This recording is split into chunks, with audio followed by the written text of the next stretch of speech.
La división es uno de los aspectos más importantes en la matemática y yo creo que encontré uno de los que mejor la aplicaba en la historia. Porque ese pana mío que está ahí se llama Miyamoto Musashi. El mío era un experto usando objetos filosos, haciendo piercing y dividiendo parte de tu cuerpo de las demás. En esta comunidad tenemos la lista de cosas que no cogemos, pero él tenía una lista diferente y era una lista de gente que él mandó a conocer su creador. Al final, cuando él se salió del servidor, él había desinstalado a más de 61 gente en duelo de uno versus uno. El mío nació en la región de Miyamoto en el 1584. Su nombre de nacimiento era Chinmen Benosuke y su mamá abandonó el servidor cuando lo parió. Así que el mío se crió con su papá que se llamaba Chinmen Munisai. Munisai era la para usando objetos filosos, tanto así que el apodo de él era el incomparable. El tipo tenía un estilo rarísimo donde él usaba un jite, que es como un pedacito de hierro con un ganchito aparte del objeto de hacer piercing. La vaina es que el papá de Musashi era durísimo en los pleitos y así mismo él lo fue entrenando, pero como ellos tenían una personalidad de que vivían chocando, el mío terminó por botar a Musashi de su casa a los 6 años. Hay par de sitios donde dicen que el papá de Musashi era igual de hábil con el codo también. Era que el mío bebía más romo que Tyrion Lannister. Así que Musashi se fue a vivir con su tío y el tío era un monje y ahí Musashi aprendió de meditación y vaina zen. El mío fue creciendo y se cambió el nombre a Chinmen Takeso cuando él tenía como 12 o 13 años. Y ahí mismo entonces él iba caminando y se encontró un cartel de un pana que estaba retando a todo el mundo. Musashi le gustaban los problemas, él resolvía todas las situaciones a lo Mike Tyson, así que al él encontrarse ese cartel de un tigre retando a todo el mundo,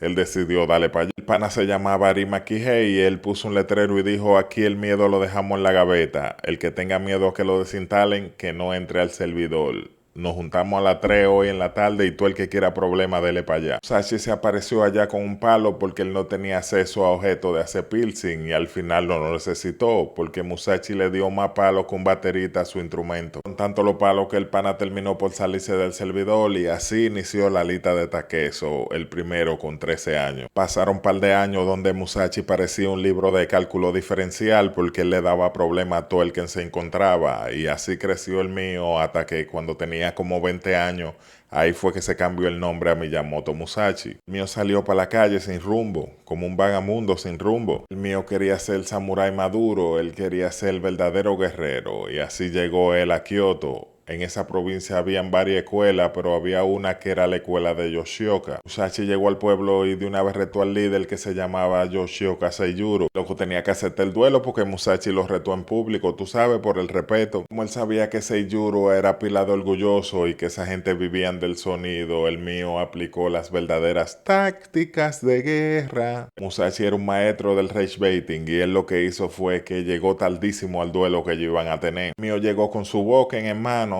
que así es que se llama la katana de madera, porque era un duelo, tú sabes, vamos a decir amistoso. El tipo estaba lleno de odio cuando Musashi llegó y de una vez le voló arriba y solamente hizo falta un solo palo para resolver ese problema. Con un solo palo él le desbarató el brazo y como en esos tiempos no estaba de que Doctor House ni nada para salvarlo, el loco, el brazo más nunca le sirvió después de ahí. El duelo se acabó y ese palo parece que tenía propiedades evangelísticas porque después de eso Seiyuro se convirtió en monje. Él entendió que la violencia no era la respuesta. Musashi ganó ese duelo y ya los Yoshioka estaban llenos de odio porque imagínate, ellos eran los matatán en Kioto y llegó un pana random de la calle y bregó al líder de ellos. Entonces llegó el hermano que se llamaba Deshichiro y retó a Musashi. El tipo le tiró su PvP. El tipo llegó con un objeto de hacer piercing de verdad. Se supone que ellos estaban haciendo esos duelos con los palitos de madera. Musashi llegó con su boken y no le hizo falta otra vaina porque él nada más tuvo que darle un solo fuetazo en la caja de los pensamientos y el tipo de una vez salió del servidor. Ahora sí que había un bobo en el lobby porque él había resuelto dos de los líderes y de la familia Yoshioka nada más quedaba un solo que era un carajito. El carajito se llamaba Mata Shishiro y tuvieron que ponerlo de líder obligado porque imagínate, ya en la familia no quedaba más. Pero lo malo que ahorita de los altos mandos retaron a Musashi a un duelo. Ellos le dijeron que el carajito quería pelear, le dijeron el sitio y la hora y Musashi aceptó. Él aceptó ese pleito porque él se acordó que con 13 él desinstaló a una gente, así que él dijo, bueno, tenemos la misma edad, así que él puede resolver. Pero Musashi se dio cuenta que había algo raro y volvió y aplicó las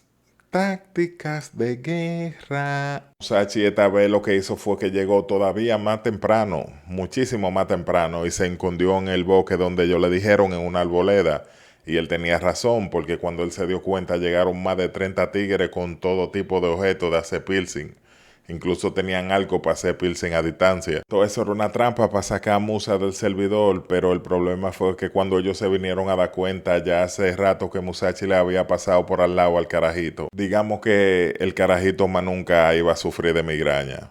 No iba a tener la capacidad de ponerse gorra más nunca en la vida. Cuando ellos se dieron cuenta, intentaron volarle arriba a Musashi, pero Musashi lo que no andaba era en Homo sapiens. Loco se fajó y desinstaló a la mayoría de panas que estaban ahí. Los otros se fueron del pleito corriendo. Y así fue como se fue a la ruina la escuela Yoshioka. Eso fue un daño generacional entre Musashi y el papá que le hicieron. Porque muchos años antes de que Musashi fuera, el papá de Musashi fue y le ganó un duelo al abuelo de ellos.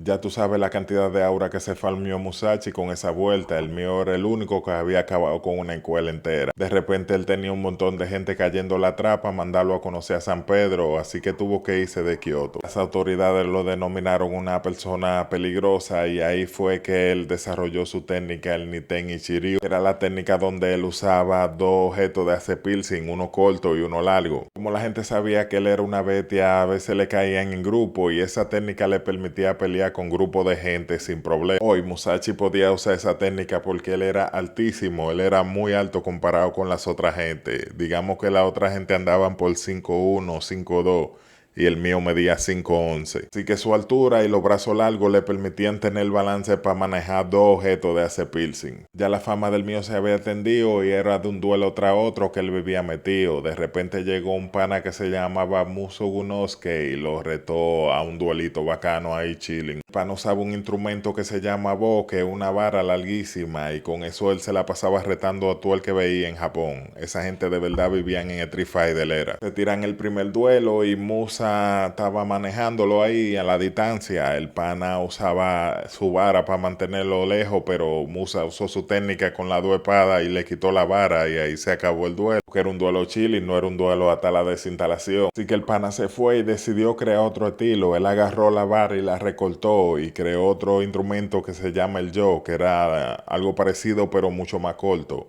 Y esa es la única vez en la historia donde un hombre tiene una vara bien larga y dice que necesita una más corta. Ellos vuelven a tener un duelo y esta vez mucho más difícil. Es el duelo más cercano que tiene Musashi en toda la historia. Aquí es donde la historia se divide. Algunos escritos dicen que Musa perdió, otros dicen que ganó, otros dicen que quedó empate. Pero como ninguno de nosotros estaba ahí, vamos a dejarlo en empate. Ya la fama de Musashi estaba en el país entero, ya el loco le caían de a grupo y él le hacía su diligencia a todo el mundo. Así que eso llamó la atención de un pana que se llamaba Sasaki Kojiro. Sasaki Kojiro no es cualquier tigre. Sasaki Kojiro era el espadachín más legendario que había en esa época. El tipo era todavía más alto que Musashi. Él usaba un instrumento larguísimo que le decían de que la vara de colgar ropa de tan largo que era. Sasaki todo el mundo le tenía miedo porque él tenía una técnica que se llamaba Sumabe Gaechi, que él la creó basándose en el vuelo del gorrión. Esa técnica era casi imposible de predecir o bloquear, así que Kojiro no había perdido un PvP nunca. Así que Kojiro los retó a que fueran a un PvP en una isla que se llamaba Funajima. Ahí solamente iba a salir uno de los dos. Iban a entrar dos, pero uno solo iba a salir. Llegó el día del duelo y Musashi volvió a aplicar las, canten conmigo, tácticas de guerra. Mío se montó en un barco y le dijo al tipo que fuera lo más lento posible. Bien, él se puso y agarró uno de los remos que estaban ahí, talló una de las katanitas de madera. Musashi llegó tardísimo al duelo y ya Kojiro estaba que no veía, lleno de odio. Y se llenó más todavía cuando él vio que Musashi iba a usar un boken, que no iba a usar un instrumento real. Kojiro estaba ofendido y le fue arriba a Musashi, que se había parado con espalda al sol para que cuando Kojiro viniera le afectara la visión. Al final ese duelo se resolvió como muchos de los duelos que tuvo Musashi. Eso fue un solo que Musa le conectó a Kojiro y lo sacó de una vez del servidor terrestre. Ese duelo fue tan legendario que hasta la isla le cambiaron el nombre. A la isla le pusieron Gan Ryujima porque se suele honrar mucho al maestro caído y ese fue el último duelo hasta la desinstalación de Musashi. Después de eso Musashi tuvo un par de pleitos más, pero ya él como que no estaba en joder mucho. Él agarró y adoptó dos muchachos, formó su escuela. Después uno de los muchachos se le desinstaló por asunto de honor samurái. Tú sabes cómo son los japoneses con eso. Además de eso, él le dio para practicar caligrafía, aprender a pintar, escribir poesía y trabajar hasta como arquitecto y consejero militar. A lo último de su vida, ya él estaba harto de la gente y se fue a vivir tranquilo en una cueva y ahí escribió una de sus obras más importantes. La obra se llama Gorin no Sho, o el libro de los 5 anillos, donde él explica cómo usar su técnica, cómo mejorar como artista marcial, entre otras cosas. Una de sus frases principales está ahí, que es la que dice que cuando tú entiendes el camino, tú lo ves en todas partes. Básicamente es que si tú aprendes a ser disciplinado y estratega, tú lo puedes aplicar a todo lo que tú hagas. El mío salió del servidor sentado en una cueva con el instrumento agarrado en la mano. Yo me imagino que cuando la calaca lo fue a buscar, le pidió permiso, le dijo, patrón, mire, me lo puedo llevar porque pues yo lo veo que usted tiene algo ahí en la mano y yo he visto todos los líos que usted hizo. Usted me mandó mucha gente, dígame si me lo puedo llevar.